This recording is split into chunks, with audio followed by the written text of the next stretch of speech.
Hey, KT. How you doing? Good. How you doing? Good, good. Congrats on the win. Let's open this up to some questions, and we will start with Max Torres from Ducks Digest.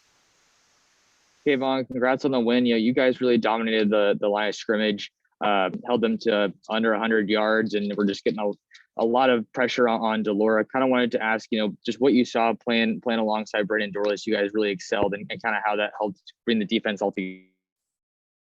What was the question again?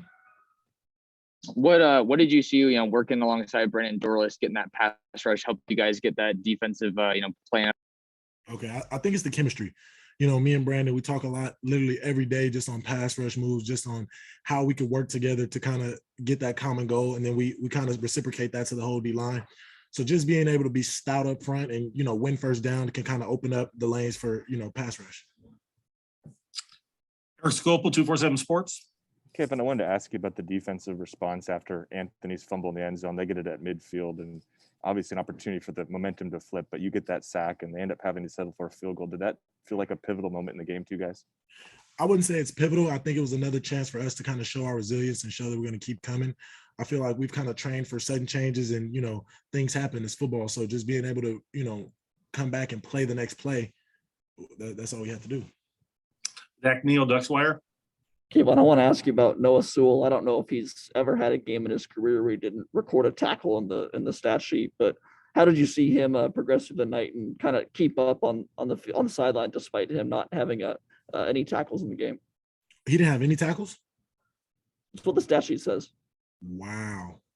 I think it was the communication, and I think it was a lot of guys stepping up and being able to, kind of take some of the load off. He does a lot. His IQ is so high, and he's a guy who creates opportunities for other guys. There was one player on the sack. Actually, we talked before the play, and he told me, he said, "I'm gonna cover." He was like, "I'm gonna cover your outside. Go win." And that's what I did. I was able to take the inside and go win, and he had the outside cover. So I feel like just him having that football IQ. Obviously, it probably didn't show up on the stat sheet, but when you go watch the film, he was able to help a lot of guys out. Doing different things and holding coverages for the pass rush to get there. Jared Denny, Scoop Duck on 3. Hey, Kayvon. I wanted to ask about Jamal forcing the fumble for the touchback on the opening drive, and just how significant was that in the moment to kind of swing momentum back your guys' way? That was greatest. If you watch the play before, they got an explosive play down the field, and we didn't really hold too much weight on it. Things happen, like I said, and he was just able to really pour his heart on the line and really go for it, and it was amazing to see. Gabriel Marvin, Daily Emerald. Hey, Kayvon. So in the first half, there's a lot of momentum shifts. In particular, obviously, you just mentioned the Jamal Hill forced touchback. But I also wanted to touch on the dive fumble where Washington State proceeded to score 2 unanswered touchdowns. I just wanted to get your view on that.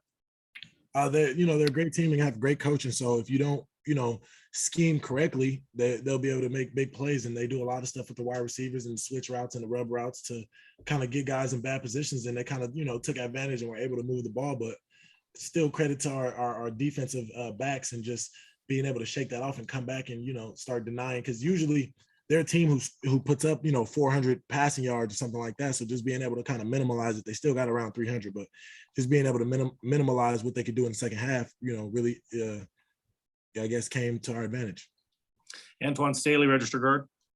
To that point, you end up giving up 199 yards in the first half passing, but you were able to just kind of shut them down really until the last possession of the game where you give up a touchdown. Just talk about that and what were you able to do to just kind of minimize what they were doing offensively?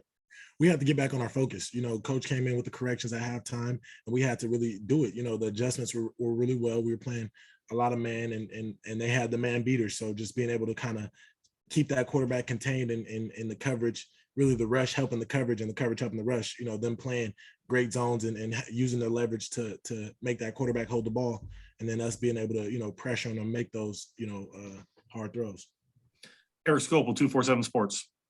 Kevin, I want to ask you just kind of big picture question. You guys seem like you're playing collectively on defense your best football now. Where's the biggest progress been? And kind of, can you explain why the defense seems to be playing at such a high level for the last 3 or 4 games? Chemistry. As you get through the season, you really have to find your why. It's a long season and a lot of guys haven't played this big of football in this, tough of circumstances. So just being able to come together and kind of find our why as a unit was really that what helped us, take that lead. And obviously that started to show up in practice and on the football field and in the game. Time for two more. Matt Preem, 247 Sports. Would be a very simple question, Kayvon, but just can you maybe put into context the difficulty of winning football games in November? It seems like every game, any team, it's always close. Every game is a playoff game, and us having this target on our backs, it makes every team want to play their best. One thing that we had a problem with was playing down two teams. And now I feel like we're in that mode where teams have to play up to us. Last question, James Crapia, the Oregonian. KT, when the last two opponents were really scheming around you and taking a little bit of the fun out of the game, Colorado and Washington, and triple teaming you even, how much did you enjoy tonight and the opportunities to the chess game within it, man, of the one-on-ones with you and Ryan, you and Lucas, you and their right guard, the sacks that you had? Walk me through the sacks, walk me through the play where you forced the run outside and Happel makes the tackle. There's things in the box score that don't show what you did tonight. I feel like there's a lot of room for opportunity. And although there was still plays where they were chipping me, there was still plays where they were sliding to me, there was still plays where they made it hard for me to contribute.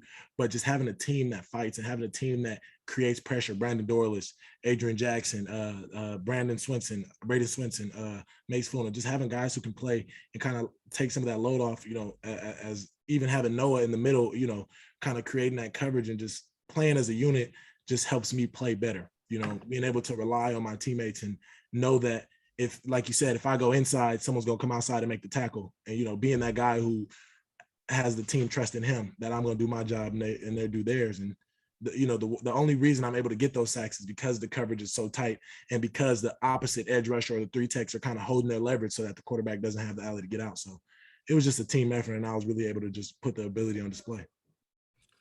Thanks, KT. Appreciate your time. Congrats on the win. Thank you, guys.